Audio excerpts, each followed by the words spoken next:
Hello बच्चों, welcome 11th class.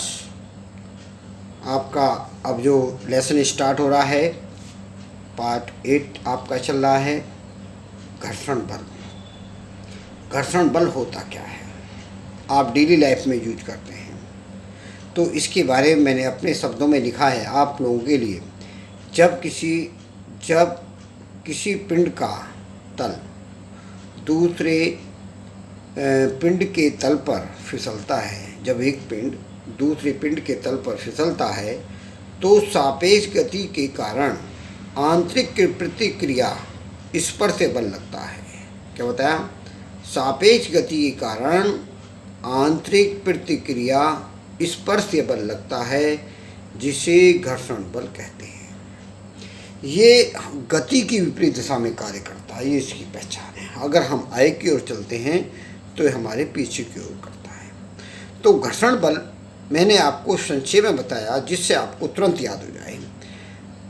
जब किसी पिंड का तल दूसरे पिंड के तल पर फिसलता है तो सापेक्ष गति के कारण आंतरिक प्रतिक्रिया स्पर्श से बल लगता है, जिसे घर्षण बल कहते हैं। अब इसी को समझाने के लिए मुझे इस पॉइंट को आगे एक स्टेप बढ़ाने के लिए मुझे अगला पॉइंट डालना पड़ता है, जिसे कहते हैं सीमांत घर्षण बल। घर्षण बल जो होता है उसकी एक सीमा होती है, बिना उस लिमिट के वो नहीं चल सकता।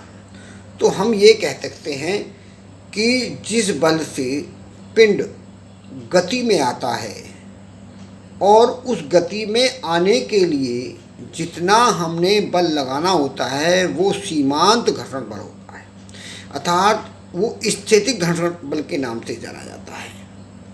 तो हम जानते हैं कि स्थैतिक घर्षण बल के अधिकतम मान को सीमांत घर्षण बल कहते हैं। तो हमने क्या बताया? हम जानते हैं कि स्थैतिक घर्षण बल के अधिकतम मान को सीमांत घर्षण बल कहते हैं। अब सीमांत घर्षण बल के बारे में तो हमने ही आपको संक्षेप में बता दिया, आपको याद हो जाएगा और ऐसा आप लिख के भी आ जाएंगे। मुझे उम्मीद है जो मैंने बता दिया उसे आप इसी तरह से लिख के भी आ जाएंगे। अब इसका मैं दूसरा टॉपिक स्टार्ट करता हूँ, सब टॉपिक स्टार्ट करता हूँ सीमांत घर्षण के नियम। अगर सीमांत घर्षण बल आपने पढ़ा है तो इसके मुझे कुछ नियम लागू करने होंगे। तो इसके लिए मैंने नियम बनाए हैं 3। क्या है 3 नियम? कि विभिन्न तलों के बीच सीमांत घर्षण बल के नियम निम्न पदों में होते हैं। अगर हम विभिन्न तल लें तो विभिन्न तल के बीच में सीमांत जो घर्षण हैं उसके लिए निम्न 3 नियम लागू होते हैं। पहला जो नियम है, सीमांत घर्षण बल का परिमाण संपर्क तलों के प्रकृति के क्षेत्रफल पर निर्भर नहीं करता। वो तल की प्रकृति क्या है और उसका क्षेत्रफल क्या है, इस बात पर ये सीमांत घर्षण बल निर्भर नहीं करता है। पहली बात तो आप ये क्लियर कर लीजिए। उसके बाद दूसरा पॉइंट होता है कि घर्षण बल संपर्क तलों में स्पर्श होता है। जो घर्षण बल होता है, जो हमारे संपर्क के तल होते हैं, जैसे मैंने ये पेन रख दिया, इस पर मैंने बल लगाया तो ये लुढ़क तो रहा है, ये फिसल रहा है। तो फिसलने में उसकी तलों के जो संपर्क तल हैं, इनके बीच में जो संपर्क तल है और ये बल लगाने से हमारी गति के विपरीत दिशा में इसमें स्पर्श से बल लगता है, जिसकी दिशा बल के विपरीत होती है। जो हम बल लगाएंगे उसके विपरीत दिशा होगी। तो इसको हमने सार में शॉर्ट रूप में यही कहा कि घर्षण बल संपर्क तलों में स्पर्श से होता है, इसकी दिशा बल के विपरीत दिशा में होती है। तो घर्षण बल की प्रकृति कैसी बताई? ये स्पर्श से होती है। और इसकी दिशा कैसी बताई? बल के विपरीत होती है। तो अगर गति कहेंगे, गति के विपरीत होगी, धर को गति होगी, उसके विपरीत दिशा में लगेगा घर्षण बल। अब इसी के साथ हम चलते हैं तीसरा पॉइंट। तीसरे पॉइंट में संपर्क तलों में स्थैतिक घर्षण बल जो होता है उसको संकेत हमने दिया Fs का नाम। अविलंब प्रतिक्रिया बल जो को हमने माना है आर। जहाँ भी कहीं अविलंब प्रतिक्रिया बल की बात आती है तो उसको हम आर से डिनोट करेंगे।